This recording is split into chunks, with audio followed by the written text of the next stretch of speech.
On part à la pêche ce soir, de toutes les bonnes informations en rapport avec la pêche en Côte d'Ivoire. On va parler de ce secteur présenté comme un secteur sensible. Pourquoi? On va poser la question à nos invités. Un secteur qui représente moins de 4% du PIB agricole et moins d'1% du PIB total. Pourquoi cet état de fait? Est-ce qu'on peut se projeter sur l'avenir? Qu'est-ce qui constitue les forces et les faiblesses de ce secteur de l'économie nationale? On en parle ce soir avec deux invités. Son pays Micheline Dion, elle est consultante en pêche maritime et continentale, et Joanie Tapé, chef du département pêche du CRO, le centre de recherche océanologique. Avec donc nos deux invités, on essaiera d'en savoir beaucoup, en tout cas d'ici à la fin de l'émission. À retrouver le kiff du jour de l'INSEE qui s'intéresse subitement, curieusement, au scoutisme ce soir. On ne sait pas ce qui lui est passé par la tête, elle nous dira pourquoi. Retour sur l'actualité majeure de la semaine écoulée en caricature avec Pierre. Ce sera dans Caricature, et pour le volet artistique sur la scène de la télé d'ici, on sera ravis de recevoir une jeune artiste qui évolue dans la world music, c'est Yekita. Elle est l'invitée musicale de la télé d'ici. L'essentiel de ce que vous êtes toujours en droit de savoir ici, la télé d'ici. Bonsoir, bienvenue.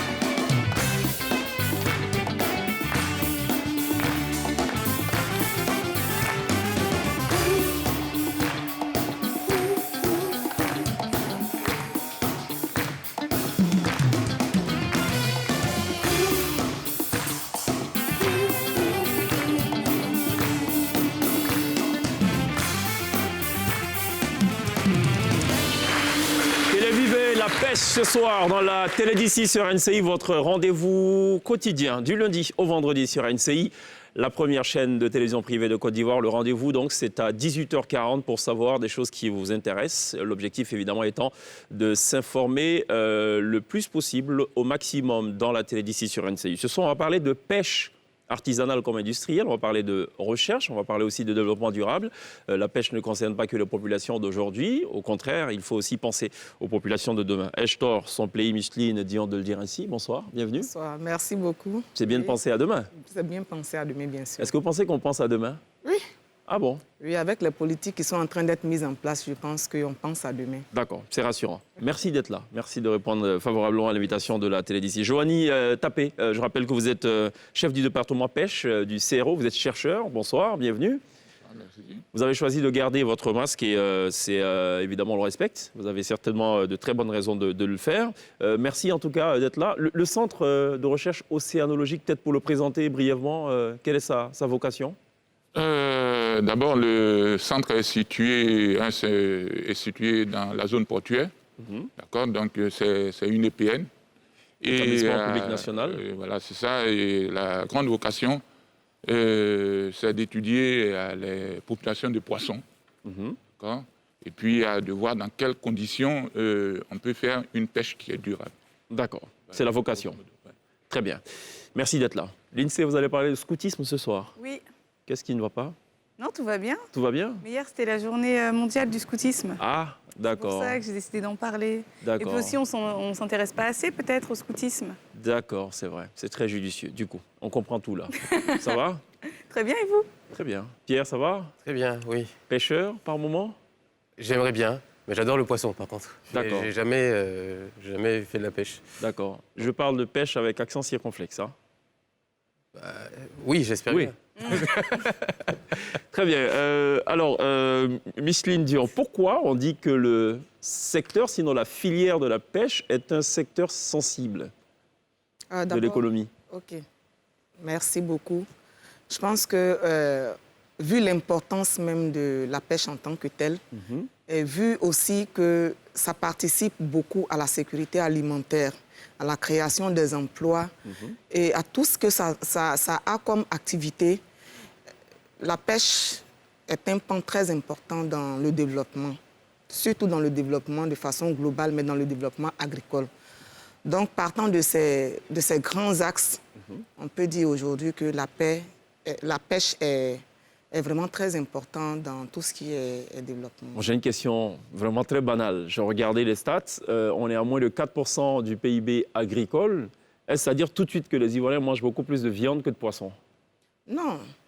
Vu aussi les protéines que contient le poisson, au départ, l'agriculture avait déjà pris le pas. Le succès de ce pays reposait sur l'agriculture. C'est ça. Et il y a beaucoup d'aspects pour lesquels la pêche n'a pas été pris en compte très tôt, étant aussi englouti au niveau de l'agriculture. Mais aujourd'hui, c'est un ministère tout entier qui s'occupe de la pêche. Et aujourd'hui, avec tout ce que ça comporte comme économie, c'est-à-dire au plan social, culturel, au plan économique, tous ces aspects-là, on peut dire aujourd'hui que la pêche joue un rôle très important dans le développement. Avec quelle ambition chiffrée? On a une idée de ce qu'on aimerait pouvoir atteindre, notamment dans la part de la pêche dans le PIB dans quelques années ou...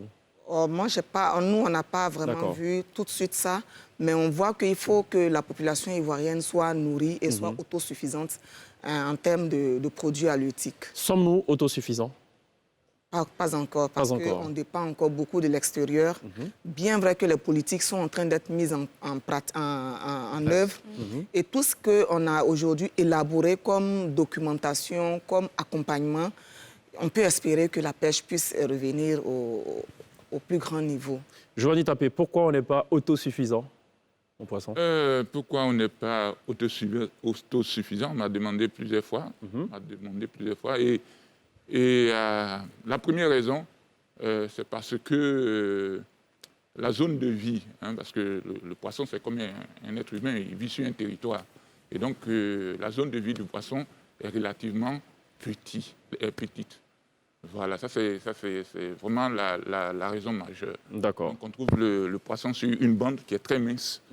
Et comparé aux pays comme le Maroc, l'Algérie et tout ça, cette bande-là est vraiment insignifiante. D'accord. Alors, il y a une chose qui est flagrante et à la fois surprenante, c'est que la pêche artisanale, ou du moins les fruits de la pêche artisanale, sont beaucoup plus importants que la pêche industrielle. Comment on l'explique? Tout simplement par le fait que la pêche artisanale opère dans la zone où il y a relativement plus de poissons que la pêche industrielle. Non, parce que tout de suite, on voit des grands bateaux, des chalutiers. On se dit, les chalutiers, ça pêche en grand nombre. La pêche artisanale, bon, c'est des pêcheurs qui se débrouillent et tout. Mais en termes de ratio, c'est quand même incroyable. D'accord. Ce que j'aimerais ajouter aussi, il faut comprendre que la pêche artisanale est subdivisée en plusieurs. Il y a la pêche maritime, il y a la pêche continentale avec les fleuves, les lacs et autres. Et ce problème, il n'est pas relatif seulement à la Côte d'Ivoire. Quand on va pratiquement dans les pays du Golfe de Guinée, pratiquement dans la sous-région, la pêche artisanale fait 70 à 80% des débarquements. Ça, c'est aussi la force de cette pêche-là. D'accord. OK, donc quand on associe les fleuves et les rivières, là où on pêche, OK, donc du coup, ça se comprend forcément. Qu'est-ce qu'on aime, enfin, quelles sont les grandes espèces de poissons qu'on retrouve le plus en Côte d'Ivoire? Voilà pour vous deux. Merci. Bon, moi, je pense à notre niveau, il y a aussi au niveau d'abord de la pêche maritime, comme l'a dit tout à l'heure, il y a la sardinelle. C'est-à-dire ce qu'on appelle communément les magnes secs. Là. Il y a la sardinelle qui est pêchée en grande quantité. D'accord. Secondo, il y a les bonites, les listao, le thon. Et puis aussi au niveau de la pêche continentale, des lagunes, il y a le mâchoiron, il y a aussi les carpes. Les carpes qui sont aussi bien pêchés. D'accord. Vraiment... Peut-être un complément d'information? Oui, c'est bien dit. Il n'y a pas grand-chose à ajouter. Et donc, qu'est-ce qu'on importe finalement? Et on importe parce qu'on n'en trouve pas ici ou on importe parce qu'on n'a peut-être pas les moyens de les avoir? Voilà, deux questions en une. Oui. Bon, on importe parce qu'il y a un déficit qu'il faut combler. Et les espèces qui sont pêchées ici sont des espèces, partout c'est saisonnier, mais il y a des pays dans lesquels il y a plus d'autres espèces que d'autres. Donc, on importe parce qu'il y a un déficit et qu'il faut le combler. Et qu'est-ce qu'on importe? Oui, on importe, je crois, toutes sortes de poissons, mais c'est beaucoup plus les carpes qui sont demandées, qui sont prisées. Donc, voilà, c'est ces espèces-là qu'on importe le plus. Il y a les chinchas, il y a les maquereaux aussi. Il y a la sardine. Parce qu'il y a la sardinelle et il y a la sardine. La sardinelle et la sardine, ça n'a rien à voir. Non, rien à voir. La sardine, c'est des grosses pièces qui sont un peu, beaucoup plus gras que les sardinelles. Et donc, toutes ces espèces-là sont importées aujourd'hui et c'est vraiment prisé aussi par les Ivoiriens avec les problèmes, les APF et tout ça. C'est ça, APF, Attiéké Poisson Fumé. Poisson et non l'Assemblée parlementaire francophone, juste pour la précision. Bien sûr. Les pêcheurs artisanaux pêchent dans quelles conditions? Est-ce qu'ils pêchent dans de bonnes conditions? Les pêcheurs artisanaux, ils pêchent dans des conditions beaucoup plus difficiles puisqu'on sait que la pêche artisanale, c'est aussi de braver les eaux. C'est de braver la mer, c'est de braver les lagunes et autres en toute saison. Et les conditions de travail sont aussi pénibles qu'on le pense, puisqu'ils sont exposés au soleil, ils sont exposés à la pluie, au vent, tout ça et autres. Ce n'est pas de grandes embarcations, c'est ce que nous sommes en train de voir actuellement. Ce n'est pas trop facile, mais c'est une question de passion. C'est une question de vie, d'existence et autres. Donc, ils aiment leur métier et ils sont là-dedans. Ils sont combien à vivre de la pêche artisanale? On a une idée un peu du nombre de pêcheurs? Bon, les statistiques qui ne sont pas aussi récentes que ça nous ont donné, je crois bien, 17 000. D'accord. 17 000 artisans qui sont dans ce secteur. Mais il y en a plus, en fait, il y en a plus. Il faut relancer ou bien il faut réactualiser ces statistiques-là. D'accord. Et chaque pêcheur aussi, il faut dire que c'est un domaine, la pêche artisanale aujourd'hui, c'est un domaine qui emploie beaucoup de personnes, mais que les statistiques n'ont pas encore donné le chiffre exact réel. D'accord. Parce qu'il y a des activités pendant et après les captures. Donc c'est beaucoup d'activités, c'est beaucoup d'emplois qui se dégagent. Il faut faire beaucoup, il faut prendre en compte. C'est déjà pas mal, hein. C'est même déjà pas négligeable. 17 000, même si ce n'est pas actualisé, c'est déjà pas mal. Vous voulez peut-être rajouter quelque chose sur les emplois dans le secteur? Mais bon, ce que je peux ajouter, c'est que les Ivoiriens ne sont pas beaucoup impliqués dans la pêche. C'est plutôt des étrangers, des gens qui viennent... On a entendu parler des Ghanéens? Voilà, du Ghana, du Bénin et puis le Togo. Mais au niveau, je crois, de la pêche artisanale, au niveau de la pêche continentale, donc, il y a quelques peuples qui ont l'habitude de l'eau et donc qui pratiquent la pêche. Mais d'une façon générale, surtout dans le domaine maritime, voilà, c'est plus les étrangers qui pratiquent cette activité. Alors, comment vous expliquez cet état de fait qui est peut-être aussi à l'origine de certains conflits? On va certainement y revenir. Mais déjà, comment vous expliquez cet état de fait que les Ivoiriens ne soient pas... Enfin, ne s'adonnent pas vraiment à la pêche? Tout à l'heure, il faut aussi dire que le succès de ce pays a reposé sur l'agriculture. Et ça, c'est depuis longtemps. Oui, mais on a quand même des peuples côtiers qui, traditionnellement, sont des pêcheurs. Ça joue un rôle important, puisque ces mêmes peuples côtiers aussi, aujourd'hui, ils ont l'EVA, ils ont d'autres plantes, d'autres cultures de rente qui les ont aidés. Mais ce que fait déjà l'État est déjà très grand avec l'école de Grand Laou qui est en train de prendre qui est en train d'intéresser les élèves. Il y a l'Académie des maires aujourd'hui aussi. La RCM. Oui, qui est en train de faire un travail colossal. Et aujourd'hui, les jeunes sont beaucoup plus intéressés. Quand vous arrivez au débarcadère aujourd'hui, c'est des jeunes Ivoiriens qui sont en train de s'intéresser à la pêche, qui sont en train de vraiment relever ce défi-là. C'est très important. Mais il faut dire aussi que les Ghanéens, ça a été une culture qui date de longtemps, ce n'est pas aujourd'hui. Mais aujourd'hui, ce n'est pas aussi négligeable. Le nombre d'Ivoiriens qui s'intéressent aujourd'hui dans la pêche n'est pas... Pierre. Voilà, n'est pas... Alors justement, on parle de l'intérêt pour cette pêche, peut-être dans un premier temps artisanale. Est-ce que l'un des freins pour ces personnes-là, ce serait éventuellement l'investissement de départ? Est-ce que ça coûte cher de se lancer dans la pêche? Oui, ça coûte cher. Ça coûte cher. Mine de rien, ces embarcations que vous voyez, même les plus petites, je vais parler de la pêche artisanale au niveau de ce qu'on vient de voir tout à l'heure, ne sont pas en dessous de 12 millions. Il y a la pirogue, la carapace, simplement de la pirogue qui peut coûter 4 millions. Il y a les filets jusqu'aux les cordes, le filet en tant que tel, tout ça et autres. Il faut l'évaluer entre 5 et 6 millions.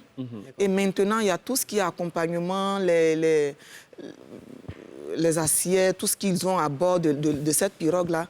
Pratiquement, c'est des investissements qui ne sont pas en dessous de 10 millions. Et ça part comme ça jusqu'au plus grand. Il y a de plus grandes embarcations que celle-là.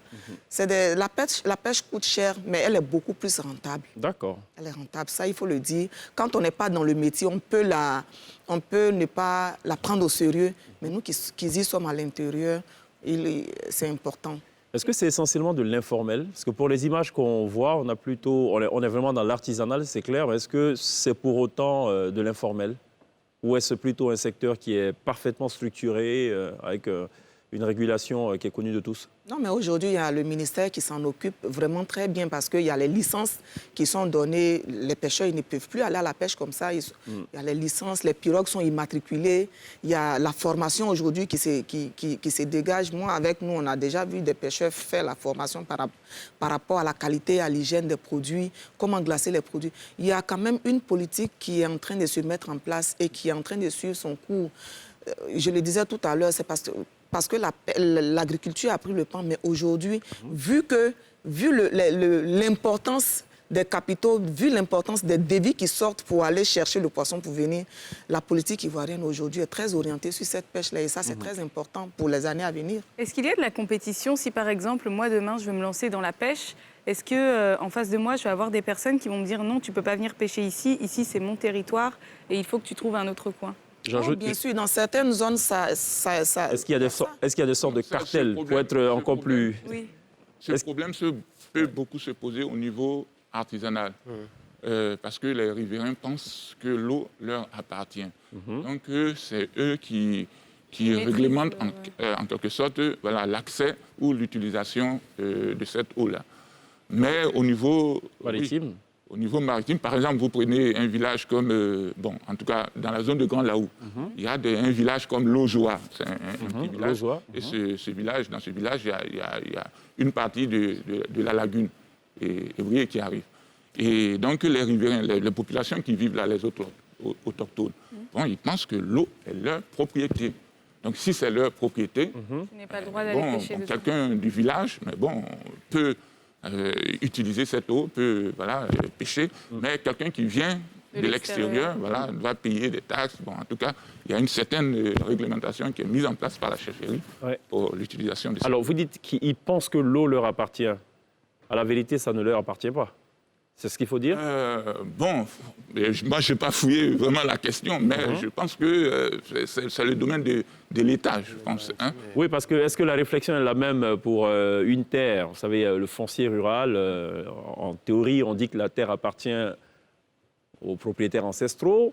La loi dit parfois le contraire. Non, la terre appartient à l'État. Est-ce que c'est la même logique pour ce qui est de l'eau?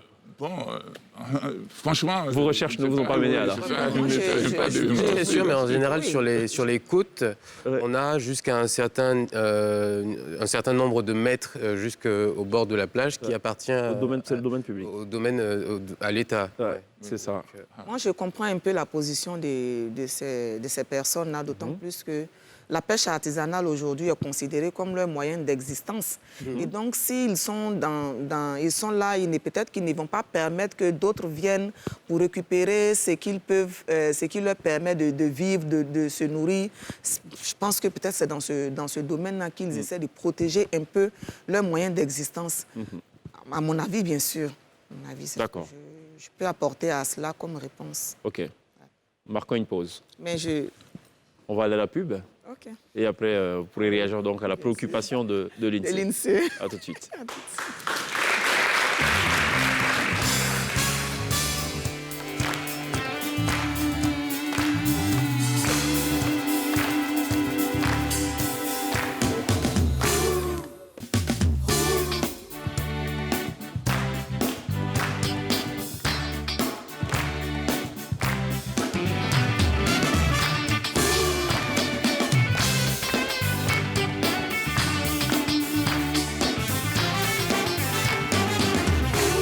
ce soir dans la télé d'ici de la pêche industrielle, de la pêche maritime et la pêche continentale. Avec nos deux invités, on va aussi parler du kiff du jour de l'INSEE, on va parler aussi de l'actualité en caricature. À retrouver aussi sur la scène de la télé d'ici la jeune artiste Yekita. Tout ceci donc pour les minutes qu'on devra encore passer ensemble. Je vous rappelle, enfin je vous redonne ces statistiques qui restent évidemment actualisées. En 2001, la pêche représentait 3,1% du PIB agricole et 0,74% du PIB national, avec un solde commercial plutôt excédentaire. Ça marche bien pour la pêche? Bon, marcher bien, c'est relatif, il faut le dire. Mais de toutes les manières, il faut reconnaître qu'aucun aliment aujourd'hui, aucun médecin ne va interdire le poisson. Et donc, c'est l'un des produits les plus consommés. Et le poisson coûte cher. Ça, il faut le dire. Il faut le dire. Pourquoi? Parce que le prix du kilo de poisson, quel que soit ce qu'il est, même si c'est la sardinelle, ne peut pas être égal au prix de la viande? Non, pas la viande, mais au prix des légumes et autres. Et donc, le poisson est une protéine très importante, même pour la santé, pour tout. Donc, bien évidemment... Est-ce que le prix du poisson a augmenté avec les années? Mais il faut dire, pour parler du prix, il faut parler de la disponibilité de la ressource. Donc c'est parce qu'il y en a moins? Il faut comprendre aussi qu'avec tout aujourd'hui, tout ce qu'il y a de naturel, bien évidemment, les stocks diminuent. Et donc, puisque ça diminue, donc le prix du poisson aussi se fait rare. Le poisson se fait de plus en plus augmenter, bien sûr. Et puis la population augmente, la demande est grande. Il faut mesurer avec tous ces paramètres-là. Il faut prendre tout ça en compte. Vous avez parlé de zone de vie. C'est une bande plutôt fine. Est-ce qu'on peut s'imaginer, et là je vais être le rabat-joie de service, est-ce qu'on peut s'imaginer qu'on soit confronté peut-être dans quelques années à une sorte de pénurie de poissons? Déjà, comme Madame Dion l'a dit, il y a déjà un déficit en poissons. Par exemple, au niveau de la mer, on produit environ 80 000 tonnes par an. Et au niveau national, mais bon, je ne pense pas que ça soit supérieur à 100 000 tonnes. Mais la consommation, la demande de poissons, c'est 400 000 tonnes. Donc ça veut dire qu'on demande 4 fois plus de poissons qu'on en produit. Vous voyez? Donc, et comme on l'a dit tout à l'heure, quand la population, le nombre d'habitants augmente, la demande augmente encore davantage. Bon, maintenant, est-ce que le poisson va disparaître? Bon, en tout cas, ce qui est sûr, il y a des structures qui gèrent la pêche. Par exemple, il y a la direction des productions animales, il y a même un ministère pour gérer les ressources animales et halieutiques. Et donc, on va supposer que, il y a une très bonne politique qui est en place, qui est suivie et qui va empêcher que le poisson ne disparaisse, quoi. Donc, moi, je suis optimiste, je ne suis pas... D'accord, optimiste. Oui. On ne manquera pas de poissons. Bien sûr, on ne manquera pas de poissons, puisque comme nous sommes en train de le dire, il y a des dispositions qui sont en train d'être prises. Le problème qui est là aujourd'hui, c'est que je pense que le monde entier l'a compris. Il fallait d'abord sécuriser le travail des femmes. Il fallait d'abord sécuriser les postes capture, puisque ce sont des produits saisonniers. Et quand la période arrive, il n'y a pas assez de moyens pour pouvoir transformer le poisson, parce que le poisson bien fumé peut faire 3, 4, 5, 6 mois s'il est bien protégé, bien stocké. Et donc, il n'y avait pas d'innovation dans le temps. Et donc, je pense aujourd'hui qu'avec tout ce qui est en train d'être pris, si ces mesures qui sont prises, si ces politiques qui sont orientées vers le domaine de la pêche sont mises en œuvre, il ne peut pas avoir de déficit de poissons. Vous avez évoqué les femmes, j'imagine que vous faites référence aux marailleuses. Aux marailleuses, aux transformatrices, c'est-à-dire les fumeuses de poissons, celles qui font adjuvant, tous ceux qui interviennent dans les activités post-capture. Si l'État prend en compte leurs préoccupations, je pense très bien, nous pensons que le déficit de poissons ne peut pas. Quelles sont les préoccupations? Aujourd'hui, il faut du matériel innovant pour les fumeuses de poissons, puisque au départ, elles étaient sur des petites barriques et tout le stock du poisson derrière elle est en train de pourrir. D'accord. Il faut limiter les pertes après capture. Pour les jeunes, il faut leur donner le matériel, c'est-à-dire tout ce qu'ils ont besoin de ça, brouettes, pousse-pousse, ceci, cela, dans le débarcadère, par exemple, comme je le dis. Et les femmes encore, il faut revenir pour les moyens de stockage, c'est-à-dire la chaîne de froid. Il faut prendre cette chaîne de froid-là en compte. Tout le poisson qui vient doit être bien protégé, bien stocké pour qu'il puisse servir. Il ne faudrait pas aller pêcher pour venir regarder le poisson se gâter. Et aujourd'hui, que toutes les politiques sont en train de tourner autour de ces activités après capture, nous estimons que dans peu de temps, les pertes seront limitées. Le poisson qui vient ne sera pas gaspillé, ne sera pas pourri. Il sera pris en compte et on va essayer de voir comment est-ce que limiter ces pertes-là pour que la population puisse en bénéficier. Pierre. On quantifie déjà les... On sait dire aujourd'hui quel pourcentage de poissons on perd, par exemple, sur une... Si on prend une femme X qui va pêcher 100 poissons, combien elle va en perdre parce qu'elle n'a pas justement les ressources adaptées? Les derniers résultats avec la FAO ont estimé quand même 30% des pertes. C'est plus de 25 à 30 milliards de francs qui se perdent par an. Et ça, c'est au niveau des femmes et des pêcheurs. C'est un très grand manque à gagner. Et l'étude a été faite sur 4 sites. Le site de Lokodjro, le site de Tchanfé Makori, le site de Grand Laou et celui de Guessabo. Et ça, c'est un échantillon qui représente pratiquement la population du secteur. C'est de grosses pertes qui minent le secteur, qui réduit les capacités, les forces de ces femmes, de ces acteurs. Et ça, je pense qu'aujourd'hui, que l'État l'a compris, que le ministère l'a compris, qu'ils sont actifs là-dessus, bien sûr. Je pense que c'est dans peu de temps, c'est des choses qui peuvent être... Est-ce qu'on peut retracer un peu la chaîne de valeur pour qu'on comprenne d'où est-ce que le poisson il part, comment il atterrit chez la vendeuse, je ne sais pas moi, au marché Gourou d'Adjamé ou Et après, dans notre assiette. Et après, dans l'assiette de l'INSEE. Voilà, elle y tient. Bon. D'accord, il faut partir des activités. C'est quoi vos préférences en termes de poissons? J'ai oublié de demander. Moi, j'aime bien les carpes, j'aime bien aussi les capitaines et le bar. D'accord. Voilà. Pierre? J'aime beaucoup le poisson. Mâchoiron, pareil que toi, capitaine. Le bar aussi, c'est pas mal. Et la sole. La sole. C'est un peu trop fin, la sole, non?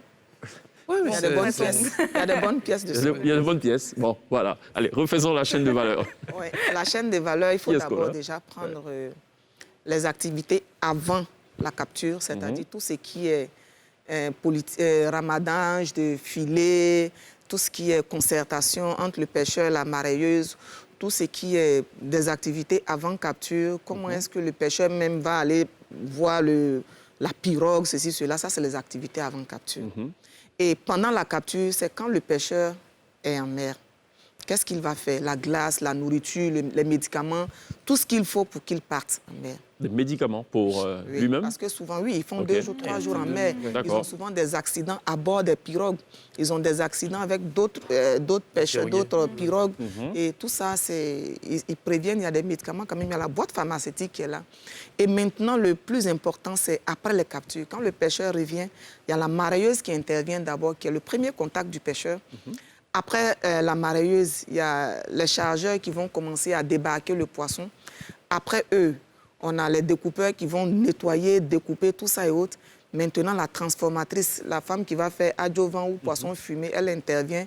Ceux qui vont le porter au marché, celle qui va la porter au marché, va l'envoyer. Et maintenant, la ménagère va venir intervenir dans le dernier sens. Donc, c'est une chaîne de valeur. La dernière étude que nous avions faite, nous avions marqué 6 grandes activités, surtout après les captures. D'accord. Joanie Tapé, est-ce que le pêcheur qui va pêcher, est-ce qu'il sait à l'avance quel poisson il va pêcher? Derrière ma question, c'est en gros, est-ce qu'il y a des zones dédiées à un type de poisson voilà. Bon, en fait, c'est avec l'engin qu'il utilise que ça se définit. En fait. Ah bon? Voilà. Et donc, il y a une structuration de la masse d'eau. Et en surface, il y a ce qu'on appelle les petits pélagiques, hein, en général le hareng, et puis ce qu'elle appelle le magne, et puis la sardine. D'accord? Ceux-là vivent en surface.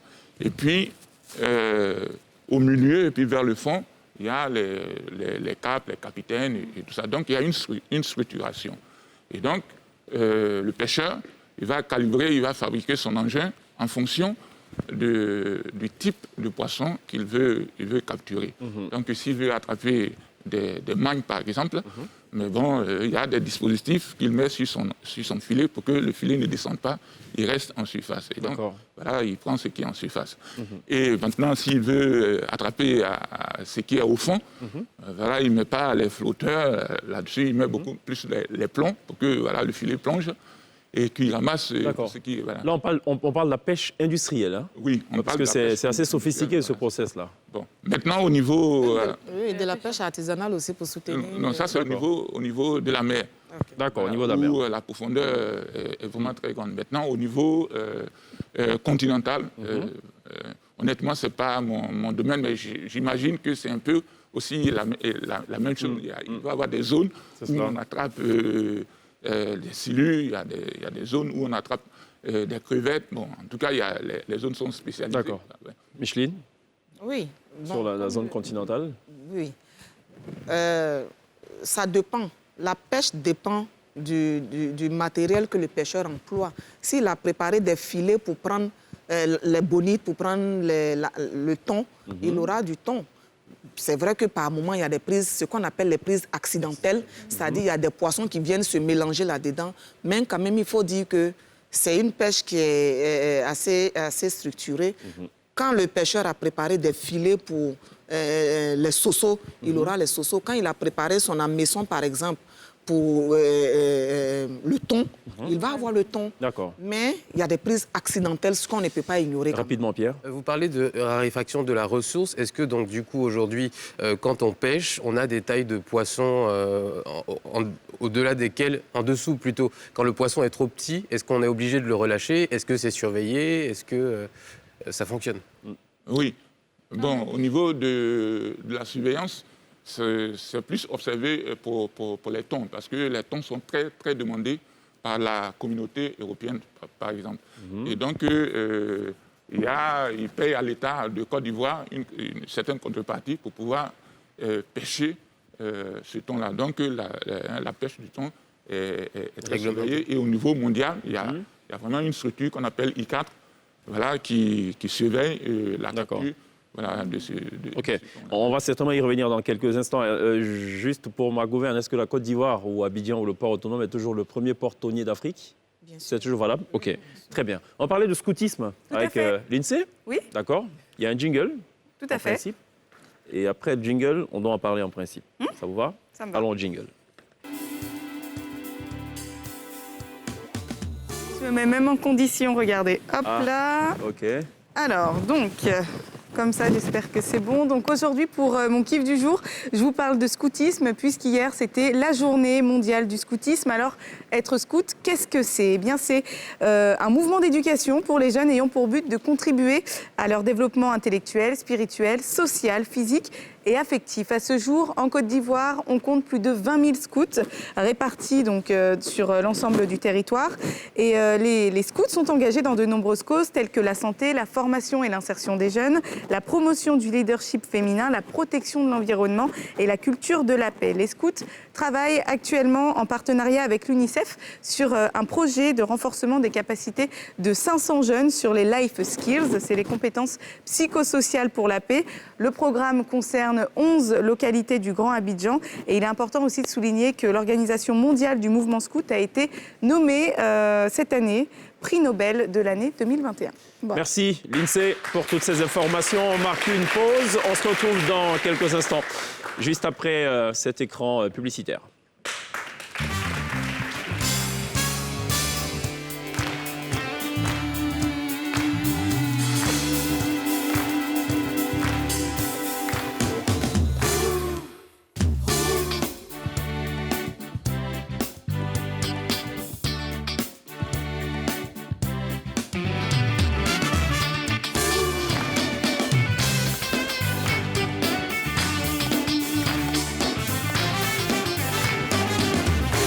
Toujours très bien de nous rejoindre dans la télé d'ici pour tout savoir ce soir sur la pêche, qu'elle soit industrielle ou artisanale, qu'elle soit maritime ou continentale. On en parle ce soir avec nos deux invités. Sompleyi Micheline Dion, elle est consultante en pêche maritime et continentale, et Joanie Tapé, chef du département pêche du CRO, le Centre de recherche océanologique. On va parler un peu d'illégalité, ça vous dit? C'est pas un sujet particulièrement sexy, mais il faut qu'on en parle. Dans la pêche aussi. Oui. il y a de l'illégalité. Comment ça s'explique ça? Il faut dire qu'il y a des bateaux qui font des incursions dans les eaux. Si vous dites incursion, ça veut dire que la frontière, en théorie, elle est toute tracée. Oui. Autant la frontière terrestre, elle est tracée, Bien sûr. mais au niveau de l'eau aussi, il y a des frontières. Justement, qui font des incursions dans ces eaux et qui pêchent sans licence, sans autorisation de pêche. Et cette pêche-là, elle est illicite, non déclarée et non réglementée. Est-ce que c'est une des raisons pour lesquelles aussi peut-être il y a un déficit de poissons? Absolument, absolument, parce que c'est de grosses pertes. Ces États dans lesquels il y a ces incursions, c'est de grosses pertes pour ces États-là. Et donc ça, ce n'est pas un phénomène aujourd'hui qui est caché, c'est quelque chose qui est assez flagrant. Aujourd'hui, pratiquement, le monde entier en parle et le golfe de Guinée en subit de grosses pertes. Ça veut dire quoi? Qu'il y a de grands bateaux, donc les chalutiers, De grands bateaux, de grands chalutiers. battant pavillon d'autres pays, qui se cachent nuitamment et qui viennent pêcher chez nous. Voilà, et qui viennent repartent. pêcher dans ces eaux-là pour partir. Peut-être qu'ils ne se cachent pas, si, ils se Parce qu'ils cachent. sont gros. Ah, ils se cachent? Non, mais parce qu'ils sont assez importants. Ils se Ils cachent. se cachent parce qu'ils ne sont pas déclarés. Ils ne sont pas Ils ne déclarés. se font pas déclarer, ils ne se font pas connaître. OK. Voilà. Et donc, il y a aussi, à cela, on ajoute aussi la pêche avec des méthodes, des moyens qui ne sont pas conventionnels. Voilà, des moyens qui sont dangereux même pour l'homme, quoi. Et C'est quoi? C'est sur le matériau utilisé ou c'est sur la matière? Les produits utilisés. utilisés. Les produits des Pêche substances électrique. toxiques. Des substances toxiques, OK. Et ça, c'est mauvais pour l'homme. Mais il y a des pêcheurs, il y a des navires qui pratiquent des techniques qui détruisent l'habitat même du poisson. Voilà. Et donc, quand l'habitat... C'est du braconnage. Oui. C'est une forme de braconnage. Oui, c'est une forme de braconnage. Et par exemple, ils prennent 2 chalutiers, et puis entre les deux, on met un gros filet bien lourd, et ça racle tout ce qui est au fond, et ça détruit tout ce qui est au fond. C'est vrai que sur le champ, la capture, elle est importante, mais ça ne permet pas à la ressource de se renouveler. De se renouveler. Qu'est-ce qu'on fait quand c'est comme ça? Normal. Allez-y, Il allez. faut des images satellitaires, il faut des hélicoptères, il faut... Mais apparemment, on est assez bien équipé en Côte d'Ivoire concernant la surveillance. Bon, pour la surveillance, bon, c'est relatif. Hein. On continue toujours à développer les moyens, à acquérir les moyens, mais on ne fonctionne pas comme les grands pays. Donc, on veut que un bateau, les bateaux soient équipés de dispositifs qui signalent leur présence, par exemple. Et si ce dispositif-là ne fonctionne pas, ça veut dire qu'il y a quelque chose de louche qui s'opère. Bon, même si on repère un bateau, bon, avons-nous les moyens, mais bon, d'arraisonner, d'arrêter, mais bon, voilà. C'était ma question, justement. Voilà, donc, Est-ce qu'on a les moyens, nous, pour contrecarrer tout ça? Juridiquement, on a les moyens. Oui. Juridiquement, la Côte d'Ivoire a les moyens, aussi bien que les autres pays, puisque chaque zone, chaque pays a sa limite côtière. Et donc, une telle incursion est punie normalement par la loi. Et donc, juridiquement, on a les moyens, mais peut-être que les moyens logistiques qui peut-être font défaut, qu'il faut renforcer.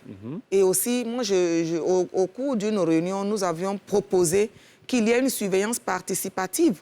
Aujourd'hui, les pêcheurs artisanaux et même les pêcheurs, ceux de la pêche industrielle qui sont là aussi, doivent aider, d'autant plus que nous tous, nous dépendons de ces ressources-là pour vivre. Et quand un bateau vient faire des incursions, ça ne profite à personne. Ces bateaux viennent d'où? Ils viennent des pays de la sous-région ou ce sont des bateaux... Les plus grosses statistiques ont montré que ce sont, pas seulement dans le cas de la Côte d'Ivoire, mais de façon générale, c'est souvent des bateaux chinois, des bateaux coréens qui font ces incursions-là. Donc vous parlez de collaboration participative, ce serait peut-être bien dans le cadre de gestion participative, ce serait peut-être bien que dans le cadre de la CEDEAO, il y ait ce dialogue, cet échange de renseignements permanent entre les pays pour contrecarrer ça aussi. Déjà, oui, non, entre les pays, mais quand je parle de surveillance participative, certainement que ça peut se faire au niveau des pays, mais aussi ils peuvent beaucoup travailler en collaboration avec les pêcheurs artisanaux, les riverains. Il faut les impliquer. Puisque s'il y a cette insécurité, c'est d'abord les communautés côtières qui en perdent gros avant de parler de l'ensemble de la population. Et puis tout en sachant également que lorsque les chalutiers viennent, ils prennent pas mal de poissons, mais ils peuvent aussi prendre les filets des pêcheurs qui malheureusement coûtent une fortune. Oui, qui coûtent cher. Ils endommagent comme cela des familles et des familles, puisque une pirogue appartient à monsieur et à madame et à toute une famille. Donc partir avec un filet, c'est mettre toute une famille en danger.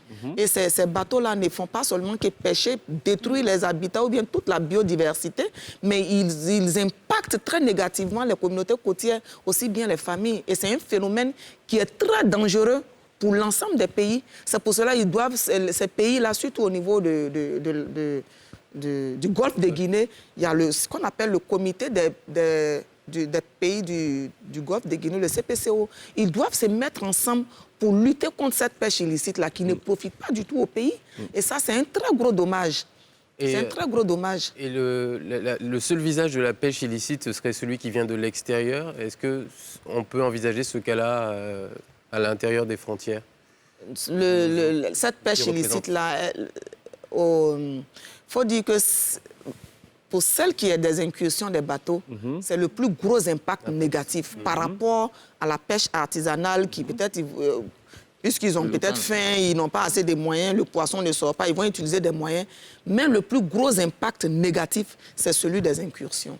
À nous, notre niveau, en tout cas notre entendement. Quel est le manque à gagner? M. Tapé peut-être va nous en dire le contraire.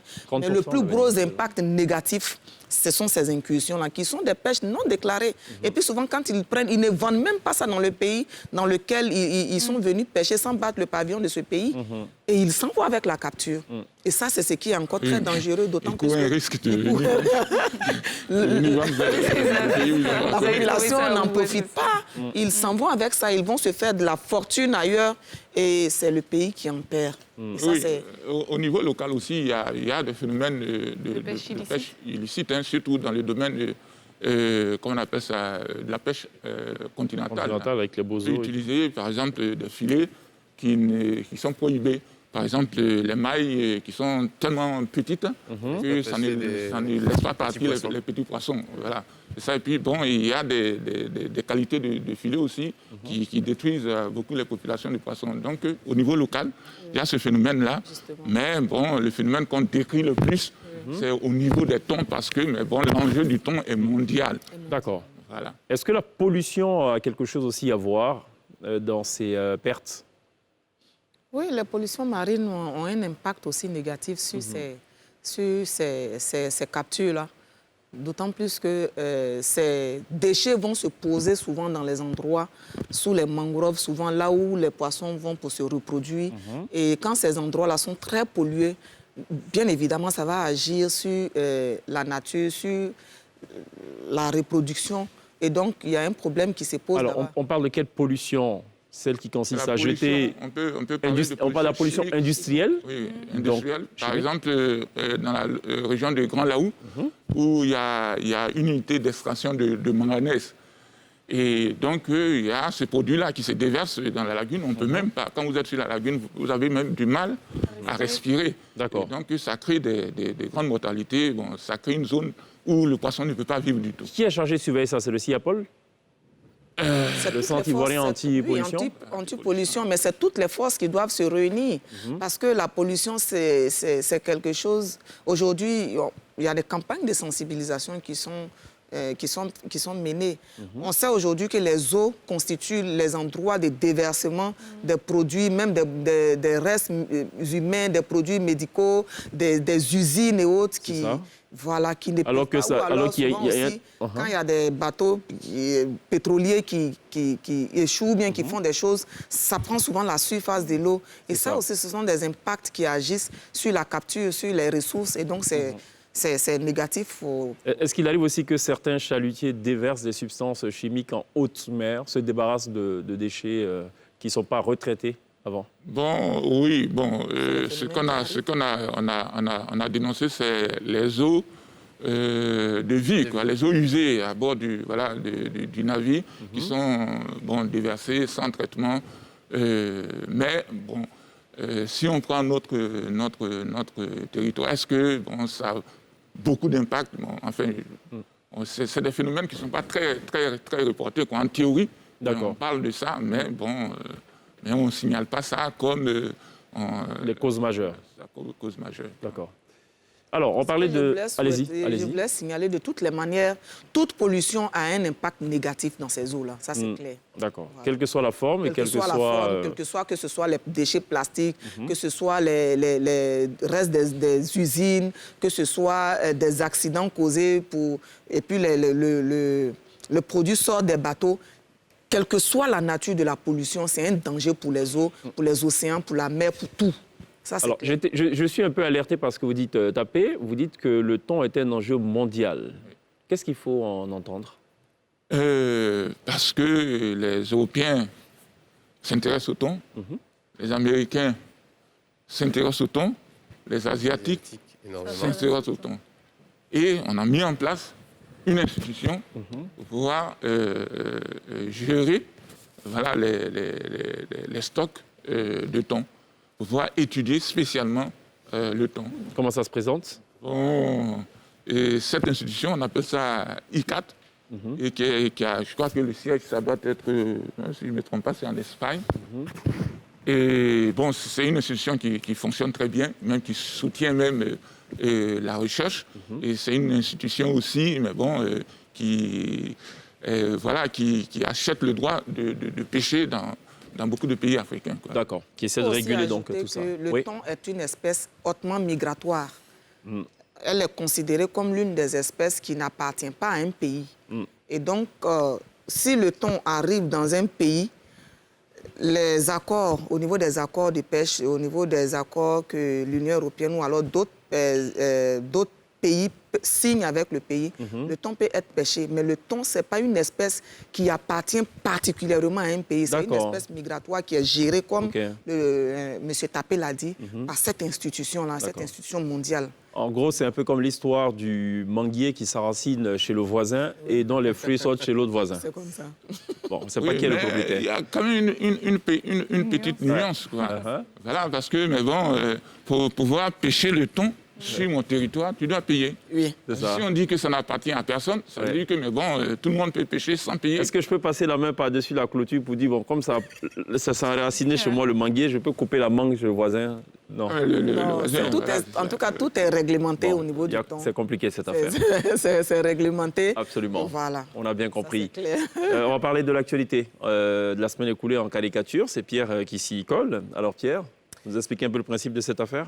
Oui, alors comme chaque semaine, bon, chaque lundi maintenant, nouveau rendez-vous. On va prendre ce qui s'est passé la semaine dernière, donc revenir sur cette actualité en caricature. On va vous demander d'en choisir une qui vous aura marqué, de nous expliquer très brièvement en 1 minute pourquoi ces caricatures vous ont marqué. Alors on va commencer avec le ministre de la Réconciliation, donc qui montre ses premières actions. On parle aussi des enseignants qui retournent à l'école. On part aussi du côté de la Guinée avec le retour du virus Ebola. On parle de Simone Gbagbo et de ses intentions pour être à la tête du FPI. Actualité internationale, Donald Trump qui échappe toujours à la destitution. Et puis, on revient en Côte d'Ivoire pour parler du RHDP en ordre de bataille et des candidats investis pour les législatives. On va commencer avec vous, Madame Dian.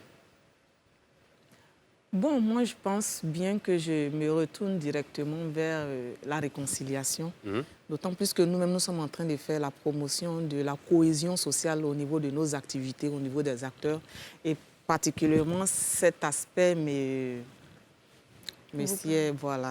préoccupe et ça m'intéresse. Monsieur Tapé.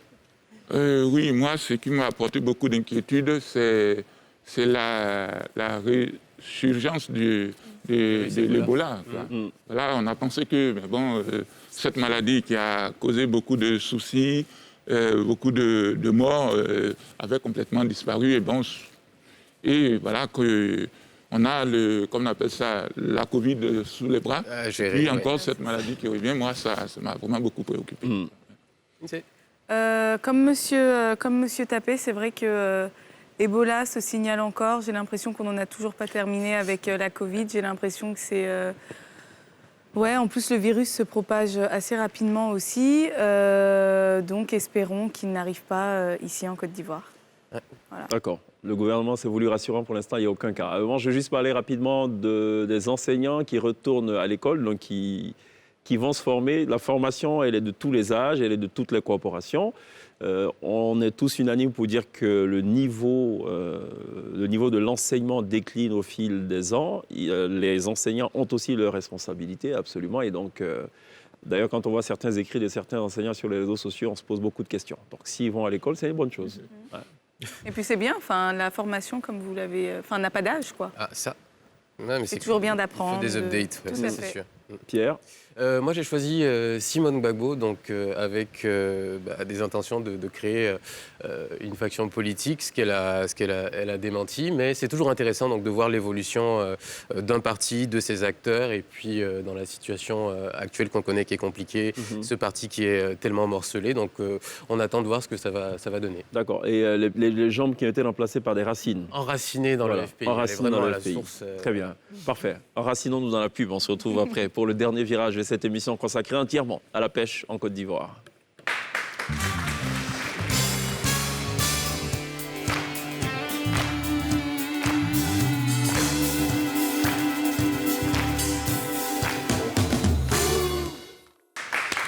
Vous faites toujours très bien de nous rejoindre dans la télé d'ici pour le tout dernier virage de cette émission, on l'a dit, consacrée entièrement à la pêche. On est toujours en compagnie de son pays, Micheline Dior, elle est consultante en pêche maritime et continentale.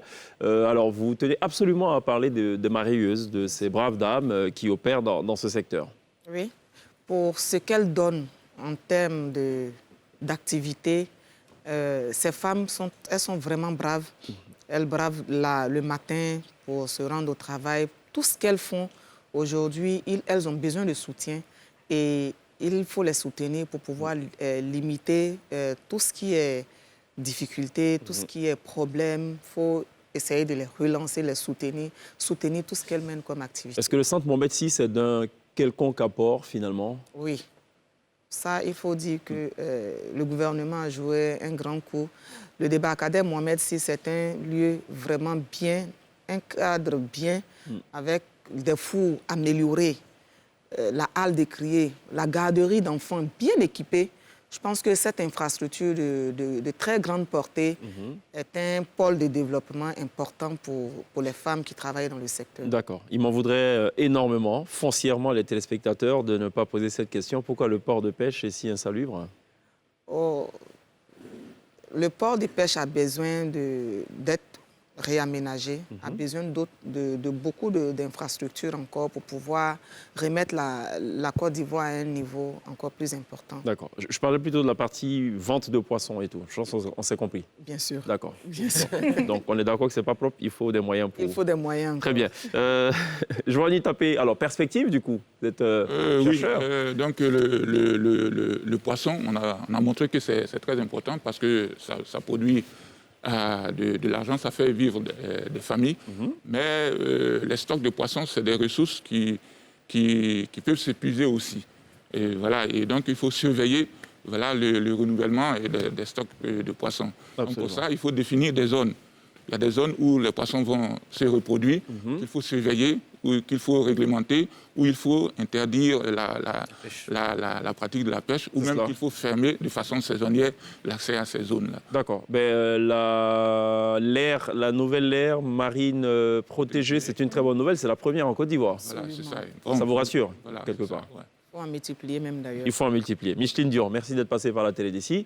Merci à Joanie Tapé d'être passée par la télé d'ici. C'est moi qui vous remercie. Merci à l'INSEE, merci à Pierre. On n'oubliera pas évidemment de remercier le chaleureux public, les élèves des collèges GESAM et Bons Samaritains qui nous auront accompagnés tout au long de cette émission. On va terminer cette émission avec un peu d'amour, un peu de douceur, de la voix, du talent, avec une jeune artiste d'abord passée par le lycée d'enseignement artistique, puis par le conservatoire de musique de l'École nationale de musique à l'INSAC. Elle a participé à quelques concours de chant. Elle est auteure d'un single chanté en tagbana, puisqu'elle chante essentiellement en français et en tagbana. Elle dit, elle le revendique, elle est plutôt une adepte de la world music. Ce soir, elle est live sur la scène de la télé d'ici pour nous reprendre d'abord cet hymne à l'amour signé Edith Piaf, puis sa propre production. Merci d'accueillir Yekita, live sur la scène de la télévision.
Yekita, live sur la scène de la télé d'ici. Merci de l'applaudir. Good job.